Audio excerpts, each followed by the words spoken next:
When it comes to Elden Ring, there are lots and lots of mistakes that players make, whether it's your first playthrough or your 10th. And I can almost guarantee that one of these mistakes in this video, you are still making. So this is 23 big Elden Ring mistakes you are probably still making. And what I want you guys to do is let me know in the comments if you are still making any of these mistakes and which one. If not, is there a common one that stands out amongst you and your friends or anyone you know that plays the game? And let me know what all of the mistakes are. So just quickly before we get into these, if you're not currently subbed to the channel, make sure you do sub, turn notifications on. If you enjoy this video, don't forget to leave a like. All support is greatly appreciated. And if you want to support me further as a creator, then check out the links in the description. And let's get into it. So number 1. I feel a lot of players will have attacked white-faced Vare. He is the first NPC character you will see when you step foot in Limgrave at the start of the game.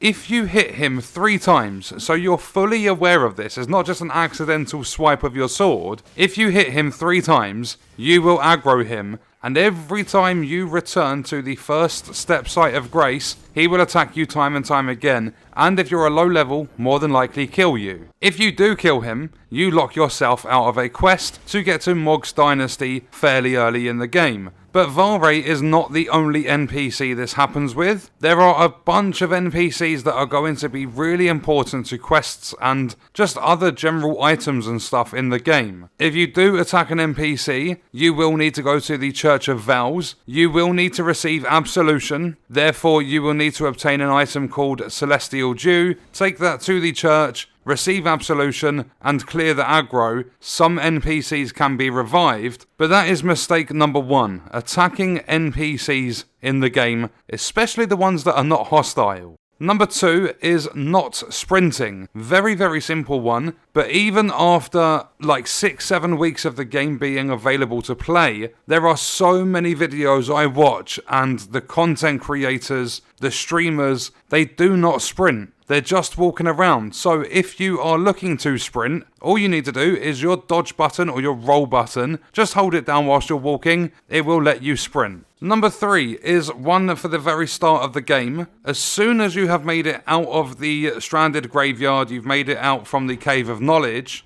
you will have made it to Limgrave and the first step site of grace. From there, you progress north, you make it to Gatefront, and you interact with the site of grace. You will have a cutscene and you will be given your mount. The one mistake I see a lot of people making is something that's not really obvious, but once you have got your mount, if you go straight back to the Church of Ella, which is just north of the first step site of grace, you will see a spirit of Renna sitting on the wall. If you interact with her, you will be given your spirit calling bell, and you will also be given the Lone Wolf Ashes. If you don't do this, you have to progress to the Round Table Hold in order to buy them off the Twin Maiden Husks. But I think it's a mistake that a lot of people are making, not going back to the Church of Ella before doing anything else. Number 4, this was a big complaint, and in 1.03 they added it into the game, but I believe a lot of people will have made the mistake of not paying attention to the map and figuring this one out. If you now look at the map, there are icons for some of the NPCs. If you hover over the Church of Ella, you will see an icon and the name of the merchant that is there. If you have discovered a random merchant on your journeys, you will also see an icon for them. And this is going to be really helpful for players that are looking for a certain NPC. So if you're halfway through a quest, you can check all the sites of grace, you can look for the little icons, and you can look for like the points of interest, so all the ruins and the towers and stuff that show up on your map. You can look at them, and if there is an NPC in that area, they will show up on the map. Number 5 is ignoring strength weapons, purely because they have such high requirements. But a little known fact is if you two-hand these weapons, you can actually wield them using only 66% of their required strength attribute. For an example, the Giant Crusher, I believe it has the highest requirement for your strength stat in the game. It requires 60 strength. If you hold down your Y button or triangle on controller, and you press your right bumper or R1 when the weapon is in your right hand, you can then two-hand the weapon, and this will knock 20 strength off that requirement. you will be able to see the cross at the top right corner when it tells you a weapon is not effective. That will disappear. So that 60 strength requirement goes down to 40 simply for switching over and two-handing the strength weapon. Number 6 is related to NPCs. There are lots and lots of different NPCs in the game. There are lots and lots that will give you quests. One mistake I believe a lot of people are making is not exhausting the NPC's dialogue. In the gameplay in the background, you will see me speaking to Rodrika pretty much at the start of the game up at Stormhill Shack. Upon speaking to her the first time, you will get an emote, and is nothing really special. When you speak to her the second time, you will receive absolutely nothing. Then when you speak to her the third time, you will receive a spirit summon, which is a jellyfish, and it's a really good starting summon, especially for ranged combat. So any NPC in the game, especially if you're unsure whether they have a quest or a reward or anything like that, always speak to them and go through the entire dialogue. You can skip through it if you want to, but always use the dialogue to the point where they are repeating themselves when you interact with them. Number 7, if you want to fight an enemy and they are really strong, killing you quite often, one thing you can do is get yourself a heavier, more tanky armor. And even though you will be fat rolling or sometimes overloaded, if you jump on Torrent, your horse, whilst you are horseback, the weight of your armor is not affected, so you can run at a heavy load and it's not going to slow your horse down in any way, shape or form. So you can chuck on the tankier armor and you can still have the same amount of mobility, whereas you're going to have better defense because your damage negation will be a lot higher. Number 8, when you are roaming the open world, you will have these glowing skulls that pop up every now and then. Make sure, especially if you are a low level, that you either roll over the top of these skulls, attack them if you want to, but it's a lot harder to hit them, or even use Torrent to run over them, and inside you will have a level 1 golden rune. That golden rune, when you sell it to a merchant or when you use it, that will award you 200 runes. When you are an early level, that is going to be so helpful. And a little tip, I'm not sure if you guys picked up on it, I would recommend selling these as they sell for the exact same amount of runes as when you use them, but you can sell them in big quantities, like basically sell them in bulk. So if you found 10 glowing skulls, you have 10 golden runes, instead of using them individually and taking ages, take them to a merchant, you can sell all 10 at the same time and you will still get exactly the same amount of runes. Number 9 is more of a panic, and that is about wasting your smithing stones. Do not worry about wasting them. As long as you are comfortable with the weapon you are using, do not worry about wasting your smithing stones, as when you progress through the game, and I mean some of the bell bearings are quite late into the game, but as you progress through, you will find bell bearings that you can take to the Twin Maiden Husks, and then you can eventually purchase at an unlimited quantity any smithing stone you want, so the Sombers, the Standards. You can also do this for the Glovewort, both Grave and Ghost. The only thing you cannot purchase through bell bearings are the Ancient Smithing Stones and the Great Gloveworts that will take your weapons and your spirits to the highest possible level. But anything under that, and the reason you see a lot of +9 and +24 weapons in my build videos, is because you can purchase all the way up to 1 level below the max. So as I said, as long as you're comfortable with the weapon you're using, don't worry about wasting the smithing stones, get those upgrades, and make yourself stronger. Number 10 is not looking for sites of grace nearby an area you are in. There are so many different sites of grace in this game, and these are going to be classed as essentially like a checkpoint. They're a fast travel point as well, but when you die you will return to the last site of grace that you visited. So if, for an example, you started off at the first step and you went to attack the enemies in Gatefront Ruins, if you had only grabbed the Church of Ella site of grace and you ignored the Gatefront one, if you die, you will return to the Church of Ella. Whereas if you grabbed that Gatefront site of grace, you would have respawned there. So make sure whenever you see the little glow that leads you to a site of grace, go there and grab it. It takes 2 seconds. It's going to save you a lot of hassle. Number 11 is jump whilst you are heavy attacking, or pretty much just attacking in general. When you do a jumping attack, and not only is there a chest armor piece called the Raptor's Black Feathers that will enhance your jump attacks, or strengthen them. There is also a claw talisman which will do the same thing, and they stack. So you can use things on your build to improve your jump attacks and deal more damage, but when you do jumping attacks, mainly the heavy attack from jumping, you have a much higher chance of poise breaking an enemy. So that will put them on their knees, throw them onto their bellies or whatever, and it will give you an opening to get a critical hit and deal a lot more damage. So make sure you are always jumping around whilst you are attacking your enemies. Number 12 is dodging away from attacks is not always the best option. You would think in general, an attack is coming towards you,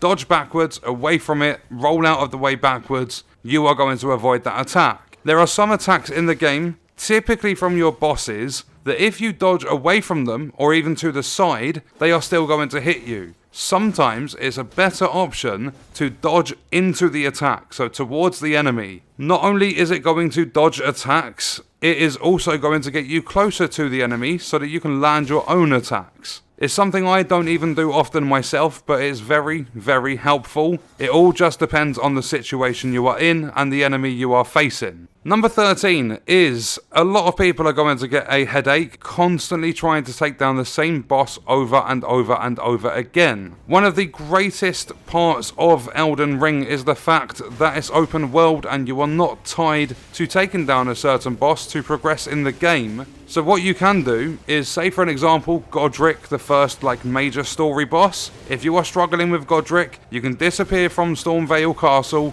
you can go round, gather some runes, level up, then go back and have a crack at it again. It's going to save a lot of frustration, a lot of poor controllers, a lot of poor gaming monitors, because so many people rage, and I've seen a lot of people quitting this game because it's so difficult. So if you are struggling, instead of banging your head against the wall, disappear, level up, and then return. Number 14. There is a character, or an NPC, in the Round Table Hold known as Fear. She is going to lure you in and ask you for a cuddle. Accepting the cuddle is a big mistake, but it's also a benefit at the same time, so it's a little bit of a weird one. Upon cuddling Fear, she will give you something known as Baldurkin's Blessing. When you have this item in your inventory, it's going to reduce your HP by 5%, so you are going to have a much lower health pool. Essentially what that's going to do is make it a lot easier for you to be killed by enemies in the game. So some people, as soon as they receive that blessing, they use it so they don't have that debuff on their character. Whereas if you save the blessing and take it to a boss fight, if you use that and consume a little bit of FP, it's going to buff your poise, so it turns from a debuff into a buff. But what the poise benefit is going to do is stop you being splattered a lot easier. Basically, if you were to go down to your knees from an attack, that's probably not going to happen. If you was going to use a spell and the enemy would interrupt you, there's a bigger chance that's not going to happen. When I did test out the poise buff, I went from 30 poise up to 45, but I'm not sure if it's a 15 increase or it's 50%. So that's one that I haven't thoroughly tested, but I do know for certain that it will lower your HP as long as you have that blessing in your inventory. And upon using it and consuming a little bit of FP, it will improve your poise, which is going to help you out in boss fights. Number 15, and this is one that has annoyed me the most about this entire game. It's one that I really wish they didn't do, and that is progressing too far too quick and locking yourself out of important items for builds. There are 3 I have in mind when it comes to this. One is the Gravelstone Sill. I cannot get that because of my in-game progression. And that is a really good seal if you want to run a lightning build. Another one is the White Mask, and that is really good to stack with the Lord of Blood's Exaltation Talisman for your Arcane Bleed builds. Then the third one is the Dung Eater Summon, and because I progressed so far into the game so quickly, I cannot get that summon. You can go through to New Game Plus and get all of these, but for someone like me that is 400 hours into a character and still hasn't gone through to New Game Plus, I don't really have the intention to, at least for the time being. It's incredibly frustrating that I have locked myself out of these items, and it was all because I wasn't aware that that was a thing you could do. So make sure you are using the exploration of the open world, you are finding everything you want for your builds before you progress too far and lock yourself out of the item. Number 16 is spending a long time figuring out your starting class. Yes, this is going to be important for new players. You have a big difference in some of the stats. For an example, Wretch is going to start out very balanced, but pretty much naked. Whereas the Vagabond will give you a nice hefty armor set and a sword and shield. The one thing is, your starting class only matters for a small portion of the game. Because when you get further into the game and you start leveling up your stats, it becomes completely pointless having a starting class at all. That is just because you have the ability to respec your stats, and you can level up to level 713, and you can have every single stat at level 99. So just remember, when you are choosing your starting class, do not spend too much time on it, because eventually, I'm going to say maybe a few hours into the game, that starting class becomes completely irrelevant. As an example, I've been running an astrologer for 400 hours, and I haven't used my class as an astrologer for probably around 200 or 300 hours. Number 17 is panic rolling. This is one thing you do not want to do in Elden Ring. When you roll in combat, you are going to drain your stamina. Stamina is going to be used for attacks. Stamina is going to be used to avoid attacks. So the more you are panicking and rolling around and just looking crazy, you're draining your stamina, so you won't be able to attack as much. But not only that, the enemy can still hit you if you time your rolling wrong. So instead of panicking, rolling around, wasting your stamina, learn the enemy attacks and learn when to roll properly so that you can avoid their attacks and you can still have enough stamina to get your attacks in and deal damage and kill those enemies.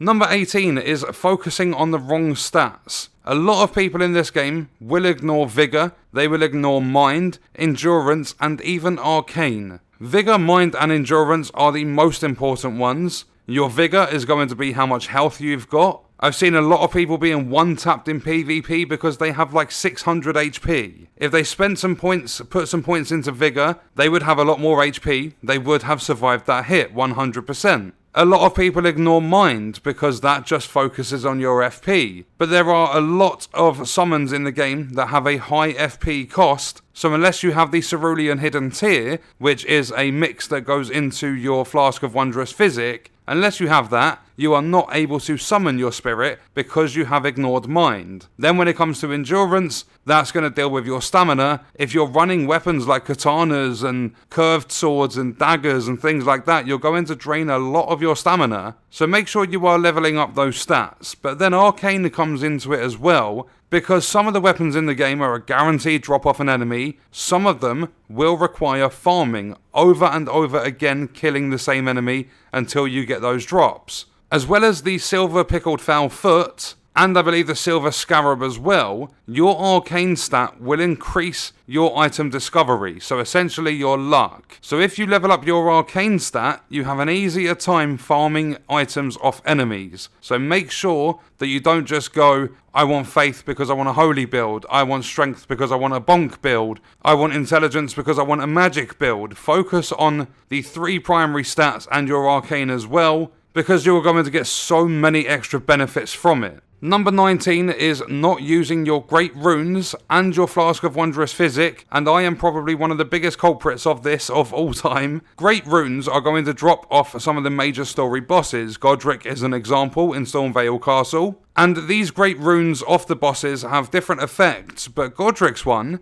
will increase your stats by +5 for each stat. So that is a 40 level increase just for activating that Great Rune. What you need to do for your Great Runes is get your hands on a Rune Arc, which can be found around the open world, or you can get them by participating in PvP. And once you use a Rune Arc, your Great Rune will be activated, you'll get the benefits from it, and that will last until you die in-game. So 40 levels, completely free, all for using one single item. I would definitely recommend doing that. But then your Flask of Wondrous Physick as well, which is picked up at the Third Church of Marika on the east side of Limgrave. Once you have that and you have a few cool crystal tears, a lot of the crystal tears in the game, some like the boost to your magic damage, your faith not crystal tear, which will boost your faith by 10, all those sorts of crystal tears will last for an entire 3 minutes. And this flask will replenish itself when you go to a site of grace. But for some reason it just doesn't click in my head to use the Flask of Wondrous Physick. So I'd like to pass it on so that you guys don't forget, because the benefits you are going to get from the mix of your Flask of Wondrous Physick and from the Great Runes are going to be really, really helpful. Then number 20 is not using spirit summons and player summons. So you can summon for a co-op PvE experience, especially for your boss fights. There are also some NPCs that you can summon in, especially when you are fighting Radahn. But there are also spirit summons. A lot of you might be familiar with the likes of the Mimic Tear and also Black Knife Tish. Some of these spirit summons are going to be the difference of losing a boss fight and winning a boss fight. So even if you have a friend or you've seen someone in a comment on the internet saying, oh no, that's not how you play Elden Ring, like basically being an elitist, ignore them, use the summons, they are going to help you out. Number 21 is not gathering sacred tears from churches. There are lots and lots of churches scattered across the map. And these sacred tears are so important because they are going to basically level up your flasks and give them more potency. So this is just your Crimson and Cerulean flasks, the ones that recover your HP and your FP, but the potency will go to plus 12. So once you've got 12 sacred tears, your flasks will be plus 12, and the amount of HP and FP you are going to replenish is insane. So make sure whenever you see a church nearby, go to the church, pick up the sacred tear, go to your site of grace, increase the potency of your flasks. There's absolutely no negative to come from it. Another thing is though, make sure when you go past the golden trees, you grab your golden seeds too, because that will give you more flasks to use, and that could also be the difference of losing or winning a boss fight. Then number 22, you're probably not going to be able to do this from the very start of the game, but do not lose your runes. There is an item in the game called the Sacrificial Twig. It's classed as a talisman, so you put in a talisman slot, and when you die, instead of losing your runes, you will just lose the talisman. They're a one-time use, you can buy them from different merchants and stuff in the game, and they are going to be especially helpful for the boss fights, because you might not have enough time when you get back into the boss arena to pick up your runes, and runes, especially in the late game, go into the millions, because at the moment I need about 400,000 for one level. But runes are going to help you level up, they are also going to buy items off merchants, they are also going to purchase things like smithing stones so you can upgrade all of your weapons. It's the entire currency of the game. It's so important to keep hold of your runes when possible. So using the Sacrificial Twig, instead of losing your runes when you die, you will just lose the talisman. You can equip another one, or even just equip a normal talisman. And then the final one, mistake number 23, is not grabbing the map fragments to reveal the regions on the map. So there are quite a few different regions in Elden Ring. There are even underground sections to this game. And when you are exploring, you will basically have this cloud and then this like standard brown sort of